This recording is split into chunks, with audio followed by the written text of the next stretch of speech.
Hello. It's a little bit like all dressed up and nowhere to go because in South Africa, in Lucky's Township, they had connectivity problems and electric problems, and so we didn't get to do our live stream. But it will happen, and I'll let you know. Thank you for being patient. Here is me with my week-old second son and my almost 3-year-old uh, older son. I've shown those before. And here's a really kind of lovely picture from my memoir of moss that's growing vertically on a rocky wall that's on one side of my property. Now, let's see, just to give you a little bit of a visual, and because this picture has me in it, here is a picture from my wedding in 1978. And I don't know, he looked like a guy to me. How was I supposed to know? And there was a whole bunch of our friends folk dancing. And let's see, there's him, and there's me. I was 21. I was a babe in the woods. Okay, so I am going to just read from my memoir. What I've done is in the memoir, I give my readers a little bit of warning when it's going to be one of the ridiculous stories. And I say, this is the true tale of. And at least, I think even more than half of the book is about my adventures outside, shoveling the heavy snow in the winter, weeding the weeds, getting rid of the garlic mustard, seeing the butterflies. My count of great spangled fritillaries, I think, is 73 or 74. And so that's very exciting to me because I know that my cultivation of flowers for the butterflies and violets for the caterpillars is probably actually making a difference because it's making such a huge difference.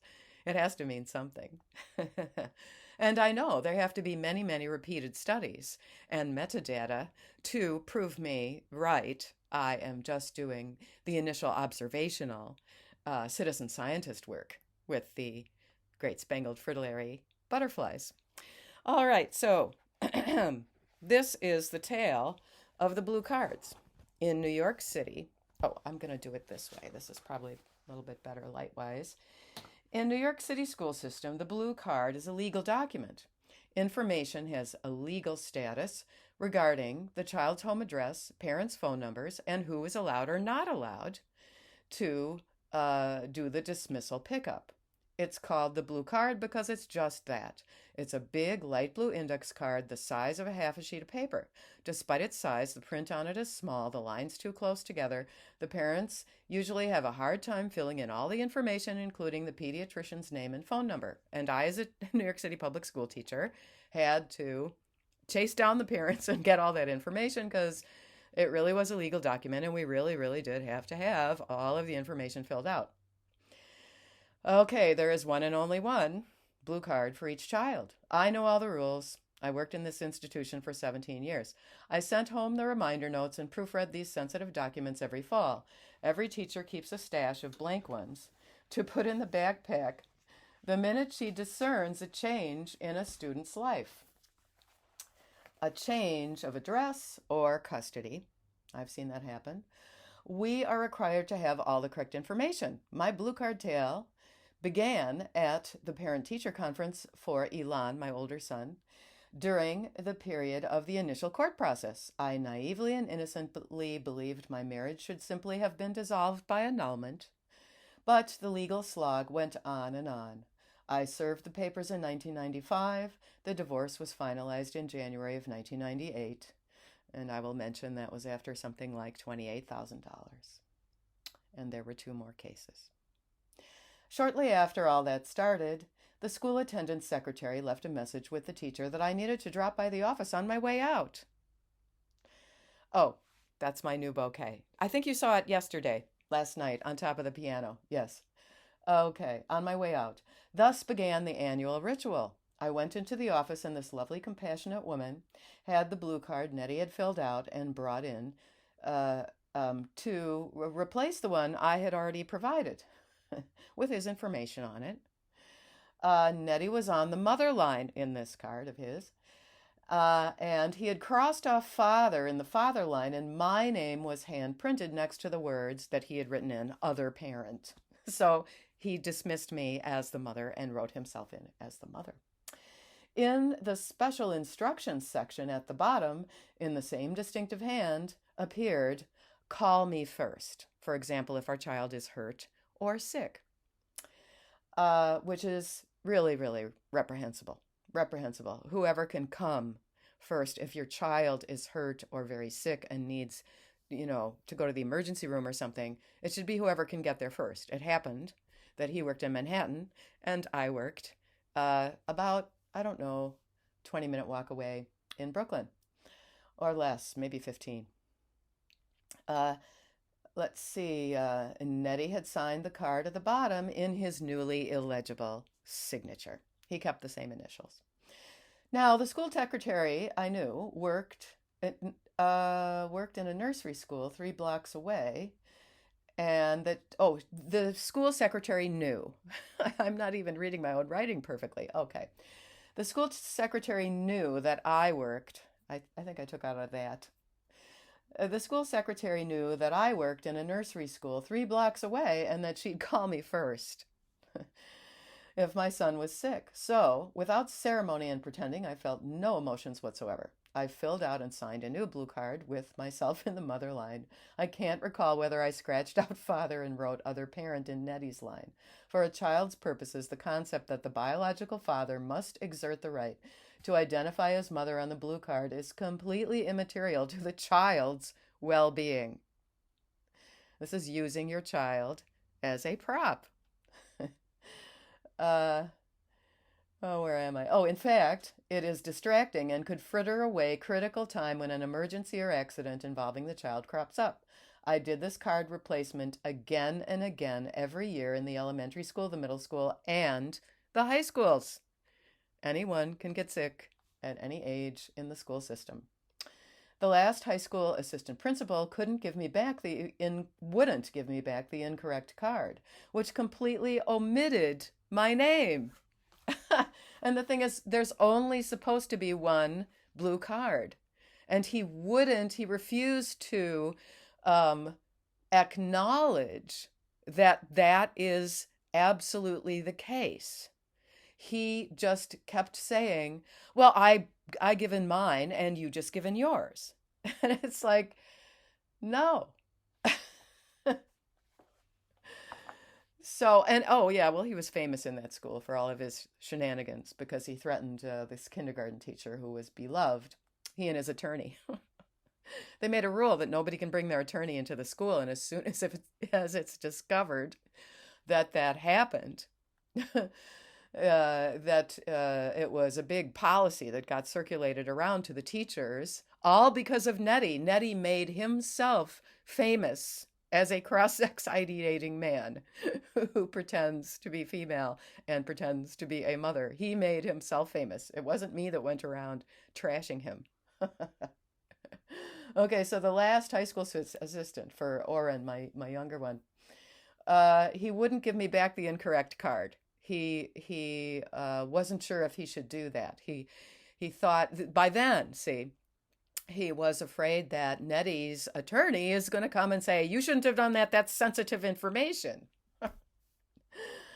Okay, I came armed with my passport and driver's license, divorce papers, and the children's birth certificates, all documents necessary to prove I am the mother of my children. He called the chancellor's office, and I had to talk with an attorney from there, who interestingly had her own divorce problem involving having to pay spousal support to her 17 years older ex-husband. Don't marry an older guy unless he's rich. While Neddy's blue cards were a violation of the legal stipulations of our signed divorce document from 1998,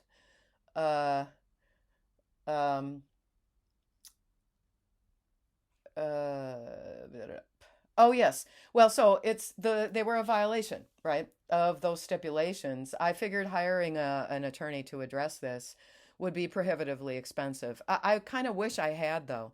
I wish that I had, and I wish I had made it splashy. I wish I had gotten the New York Post reporting on this. Because in the early 2000s, I think that would have been regarded as pretty ridiculous. So, oh well, that's my regrets. I didn't make some kind of splashy, newsy thing. Oh, by the way, I'm hoping that this is not a scammer. Um, I think Megyn Kelly replied to a comment I made on her channel because she interviewed Helen Joyce. Look up Megyn Kelly is her last name.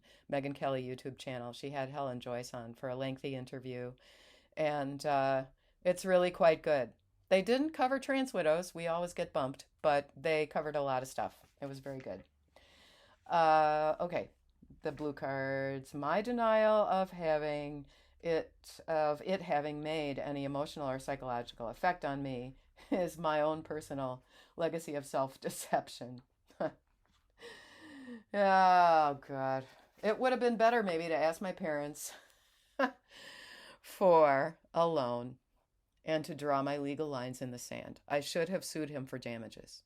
I should have sued him for emotional cruelty and a financial uh, settlement because, first of all, he wasn't paying the child support that he was supposed to. He lied about his employment to get out of paying child support, which is financial fraud. Legally and technically in my state, I do still have the right to litigate and try to get back the somewhere around $60,000 of child support that he owes me and my children.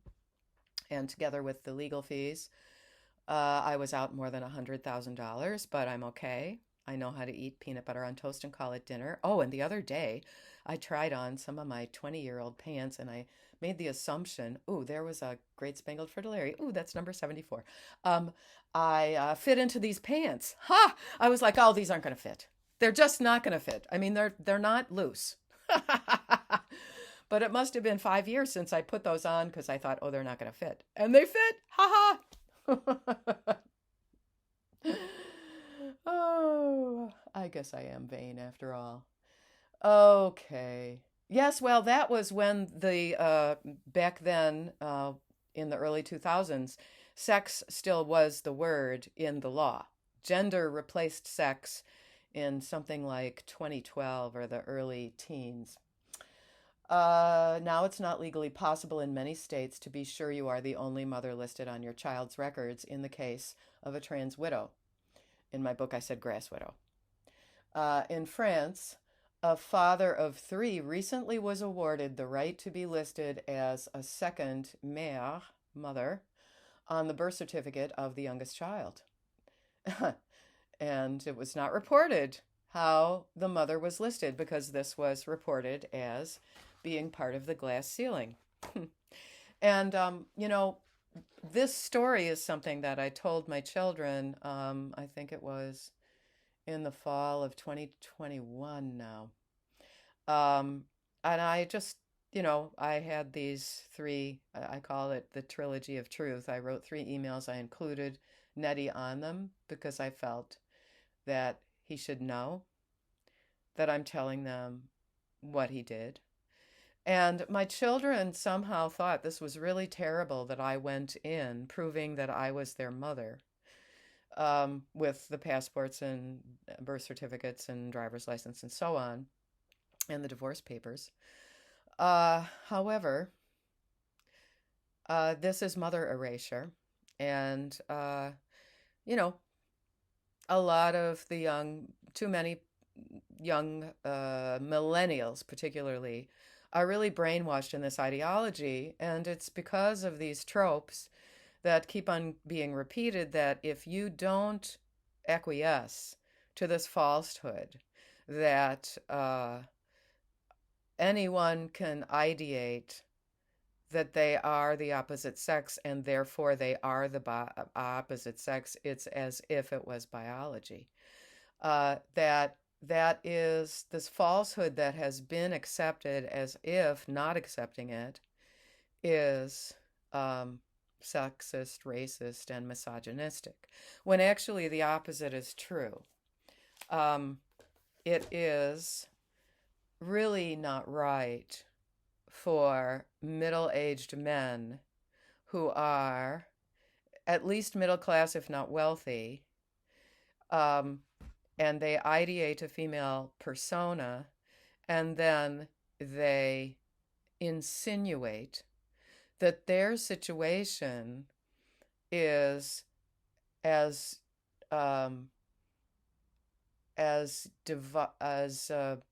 bad. I'm trying to think of a strong word, as a that their oppression is as abominable as the oppression of the enslavement of Africans in our American history and in the history of other places in the world. Now, you know, Neddy said stuff that was rationalizations like that. Like at one point, he said to me, this is such a disgusting rationalization. He said to me, well, we're not being loaded onto the cattle cars and being sent to Auschwitz. You're making such a big deal out of this. And now I'm going to change out of my nice clothes that I was going to greet our South Africans with. And I promise I will pursue another date with for a Reality Check SA South Africa um, a YouTube channel live stream. So be well in mind and body always. I'm just telling you stories from the past that will inform how we should think and talk and act from now on. Thank you.